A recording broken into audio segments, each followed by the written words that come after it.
चलिए जी शुरू करें। कल हमने लास्ट क्या टॉपिक पढ़ा था?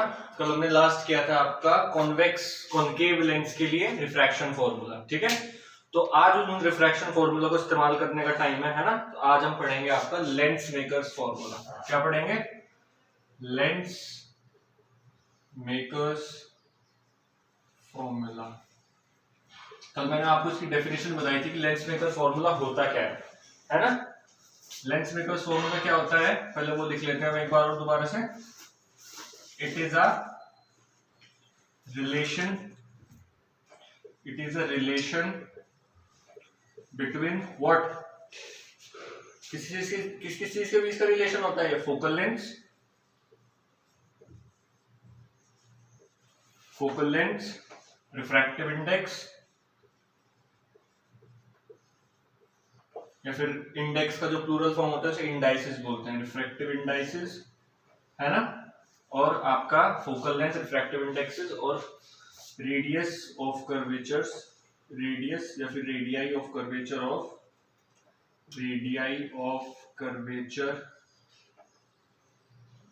ऑफ बोथ स्फेरिकल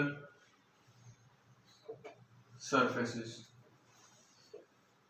ठीक है, किस चीज के बीच का रिलेशन होता है ये? फोकल लेंथ, दोनों की फोकल लेंथ का, रिफ्रैक्टिव इंडाइसिस का दोनों मीडियम की n1 और n2 का, और दोनों स्फेरिकल सरफेस की जो रेडियस ऑफ कर्वेचर है r1 और r2 का, इन सब के बीच का रिलेशन होता है आपका lens makers formula.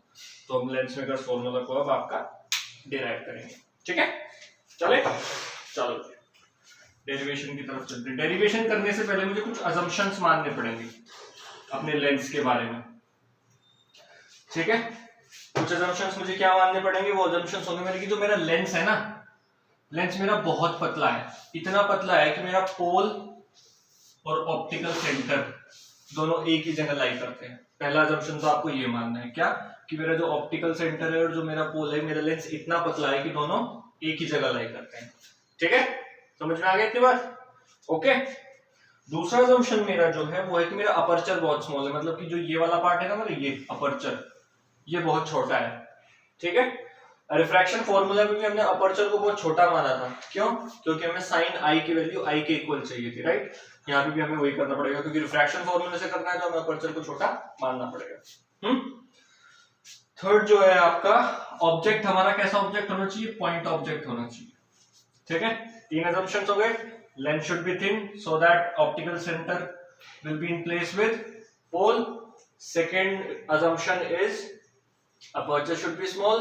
Third assumption is object should be a point object. And fourth assumption is जो इंसिडेंट रे है ना, उन्हें बहुत छोटे एंगल्स बनाने चाहिए। They should make small angles with normal. आपका मतलब एंगल आई और एंगल आर आपका बहुत छोटा होना चाहिए, क्योंकि हमें साइन आई को आई के इक्वल मानना है ना, साइन आर को आर के इक्वल, इसलिए। ओके, ये चार आपके assumptions हैं। ओके, इन assumptions को ध्यान में रख के अब हम क्वेश्चंस को अपने आगे प्रोसीड करेंगे। चलें? चलो जी, देखो अब फिगर को समझो एक बार। पहला स्फेरिकल सरफेस है मेरा ये, दिस वन, तो इसका सेंटर ऑफ कर्वेचर आपका ये है, इस तरफ। ठीक है, दूसरा स्फेरिकल सरफेस है आपका ये, इसका सेंटर ऑफ कर्वेचर है आपका इस तरफ। ओके, इतनी बात समझ में आ गई? अगर आपका पहला ये दूसरा वाला स्फेरिकल सरफेस ना होता, अगर मेरा दूसरा वाला स्फेरिकल सरफेस ना होता, तो जो मेरी रे होती ये जाती और रिफ्रैक्ट होके यहां इमेज बनती मेरी। ठीक है, बट क्योंकि दूसरा सरफेस मैंने इंट्रोड्यूस कर दिया है, दूसरा सरफेस इंट्रोड्यूस होने की वजह से क्या हुआ, ये फर्दर बेंड होके मेरी इमेज आई डैश की जगह आई पे बनी है। आई डैश की जगह कहां पे बनी है? आई पे बनी है। ओके, क्योंकि मैंने दूसरा अपना जो वो है क्या स्फेरिकल सरफेस को इंट्रोड्यूस कर दिया। और देखो डेंसर से रेयरर में जा रही है, डेंसर से रेयरर में जा रही है, तो ये इसका नॉर्मल है, तो away from the normal bend होती है। ठीक है, इतनी बात सबको क्लियर हुई?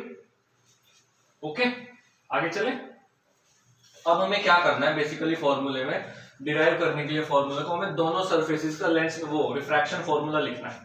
दोनों सरफेसेस के लिए क्या लिखना है? रिफ्रैक्शन फॉर्मूला, जो कि हम पहले डिराइव कर चुके हैं। कॉन्वेक्स रिफ्रैक्शन फॉर्मूला हमें पता है, कॉनकेव और कॉन्वेक्स दोनों के लिए सेम होता है। ठीक है, तो हम पहले सरफेस के लिए रिफ्रैक्शन फॉर्मूला लिखते हैं और इसके लिए आपको रिफ्रैक्शन फॉर्मूला याद होना चाहिए। Refraction formula for first surface, refraction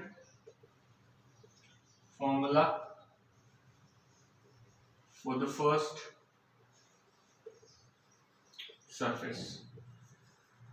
first surface के लिए रिफ्रैक्शन फॉर्मूला क्या होगा मेरा, n2 अपॉन v डैश, अभी मैं समझाऊंगा कैसे आए, ठीक है, minus n1 upon u equals to n2 minus n1 upon r1। ये हो गई मेरी इक्वेशन नंबर 1।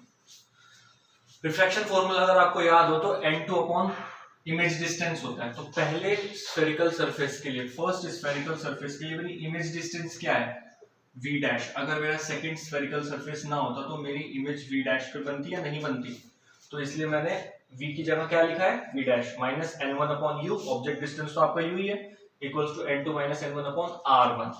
पहले स्फेरिकल सरफेस के लिए मेरी रेडियस ऑफ कर्वेचर क्या है, r1, तो मैंने यहाँ पे r1 लिख दिया। यहाँ तक नोट कर लो, ठीक है, करो एक बार नोट यहाँ तक, जल्दी करो, ठीक है जी।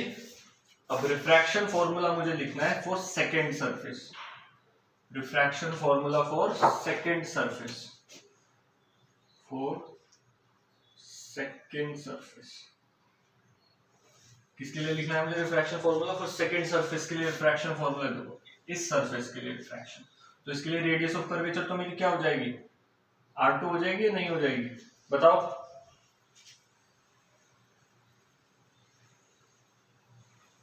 अब जरा एक बात देखना तुम, अब सेकेंड सरफेस के लिए जो मेरी रे है ना, वो मेरी n2 से n1 में जा रही है। सेकेंड सरफेस के लिए मैं क्या कह रहा हूँ, जो सेकेंड सरफेस के लिए अब जो मेरी रे है वो n2 से n1 में जा रही है। तो अब n1 तो मेरा फर्स्ट मीडियम बन गया, ओ n2 तो मेरा फर्स्ट मीडियम बन गया और n1 मेरा बन गया सेकेंड मीडियम, ठीक है। तो जहां हमने पहले वाले फॉर्मूले, यहाँ पे हमने n2 minus n2 upon v dash किया था ना, अब यहाँ पे हमें n1 अपॉन क्या करना पड़ेगा, v, n1 upon v minus n2 upon u,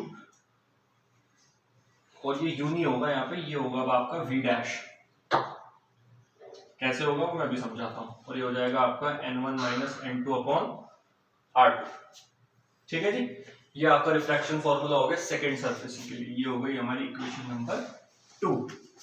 note करो एक बार से, फिर समझते हैं v डैश कैसे आया, क्योंकि यहाँ पे तो हमें ऑब्जेक्ट डिस्टेंस लिखना था ना, तो ऑब्जेक्ट डिस्टेंस में v डैश क्यों माना है वो समझते हैं हम, ठीक है। ये बात तो समझ में आ गई ना कि जो n1 है अब हमारा, अब n2 से n1 में जा रही है हमारी रे, ठीक है। तो n2 मेरा फर्स्ट मीडियम बन गया और n1 मेरा सेकंड मीडियम बन गया। पहले सरफेस के लिए n1 मेरा फर्स्ट मीडियम था, n2 मेरा सेकंड मीडियम था, तो इसलिए मैंने सेकंड मीडियम लिखते हैं ना पहले हम, तो n1 अपॉन v, क्योंकि इमेज डिस्टेंस मेरी v है, माइनस n2, सेकंड मीडियम मेरा, फर्स्ट मीडियम मेरा n2 है, तो n2 अपॉन v डैश, ये v डैश होगा ना कि v1, v dash equals to n1 minus n2 upon r2। अब ये देखो यहाँ पे u की जगह v डैश क्यों आया, जो ये मेरी सेकंड इमेज बनती, जो मेरी फर्स्ट इमेज बनती, अगर सेकंड स्फेरिकल सरफेस ना होता, ये यहाँ अगर मेरी इमेज बनती, तो ये मेरा वर्चुअल ऑब्जेक्ट की तरह काम करता है सेकंड इमेज के लिए, ठीक है। जो ये आई डैश है मेरा, ये मेरा वर्चुअल ऑब्जेक्ट की तरह काम करता है सेकंड इमेज के लिए। तो वर्चुअल ऑब्जेक्ट की तरह काम करेगा तो ऑब्जेक्ट डिस्टेंस लूंगा मैं, तो ये मेरा v डैश है, तो मैंने इसलिए यहाँ पे u की जगह v डैश लिया है। अब जो इमेज आई बन रही है ना, वो इसकी वजह से ये इमेज बन रही है, ठीक है। समझ में आ गई ये बात, चले आगे, चलो ये लिख लिया हमने दोनों। अब मैं इसको फिगर को रब कर रहा हूं, ठीक है, आई होप आपने बना ली होगी।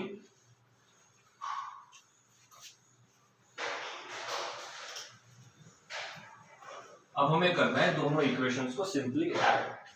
कौन क्या क्या इक्वेशन थी मेरी, n1 अपॉन v, पहली वाली इक्वेशन लिखो पहले, n2 upon v dash minus n1 upon u equals to n2 minus n1 upon r1, यही थी ना फर्स्ट इक्वेशन, ठीक है। सेकंड इक्वेशन क्या थी मेरी, n1 upon v minus n2 upon v dash equals to n1 minus n2 upon r2। कोई दिक्कत यहां तक किसी को, चलें आगे, चलें।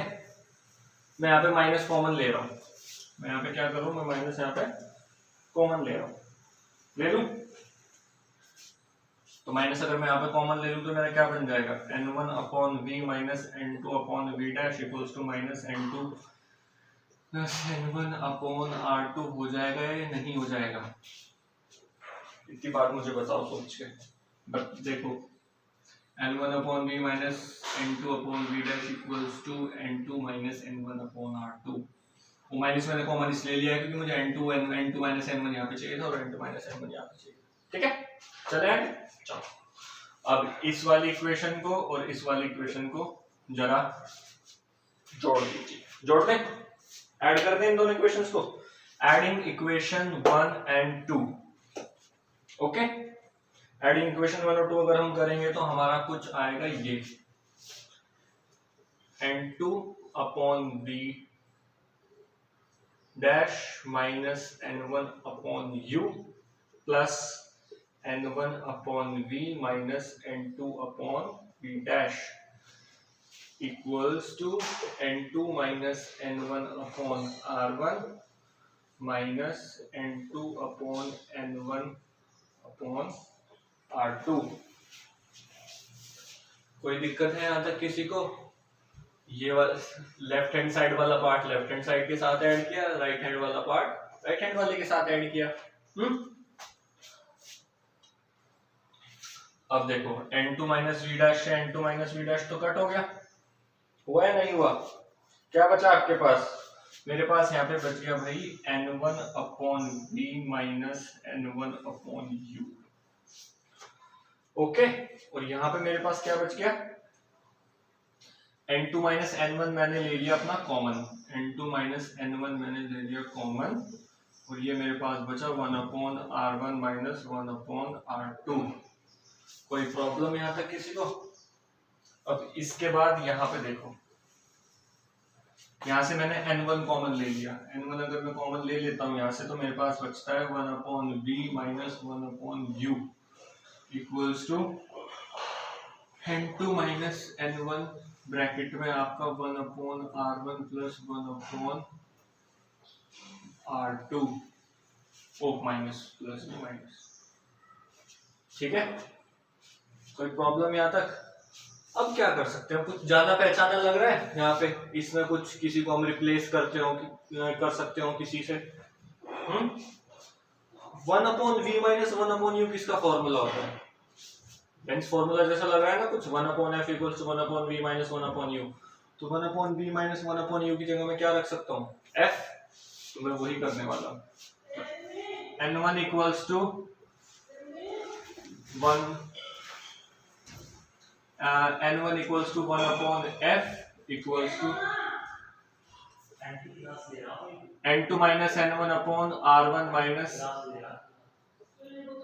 r2, ठीक है। अब मैं n1 को उस तरफ ले जा रहा हूँ, n1 को मैं क्या कर रहा हूँ, उस तरफ ले जा रहा हूँ, यहाँ मल्टीप्लाई में तो उस तरफ जाके क्या हो जाएगा, डिवाइड में हो जाएगा। तो ये मेरा जो फॉर्मूला बनेगा वो बनेगा 1 upon f equals to n1। आप यहाँ पे अगर मैं डिवाइड में ले जाऊं तो आपको ये वाली बात समझ में आएगी अगर मैं ये लिख दूं,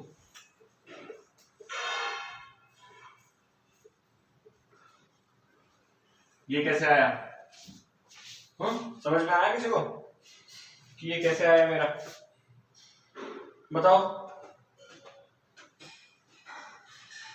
ये देखो n1 को अगर मैं यहाँ पे डिवाइड करूंगा, ये मैं देखो यहाँ करके दिखा रहा हूँ, n2 minus n1 upon n1 तो अलग अलग लिख सकता हूँ मैं, तो ये तो मेरा n2 अपॉन n1 हो गया और n1 अपॉन n1 मेरा कट के 1 हो गया, ठीक है ना। तो इसलिए मैंने आपका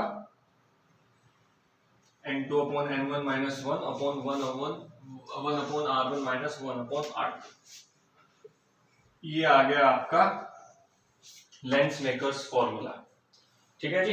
अब यहाँ पे आप एक बात देख सकते हैं, जैसे जो फोकल लेंथ है मेरी वो डायरेक्टली प्रोपोर्शनल है r के, रेडियस ऑफ कर्वेचर के। तो अगर आपकी रेडियस ऑफ कर्वेचर बढ़ती है तो आपकी फोकल लेंथ भी उसके साथ साथ बढ़ेगी, ओके। कोई प्रॉब्लम यहाँ तक?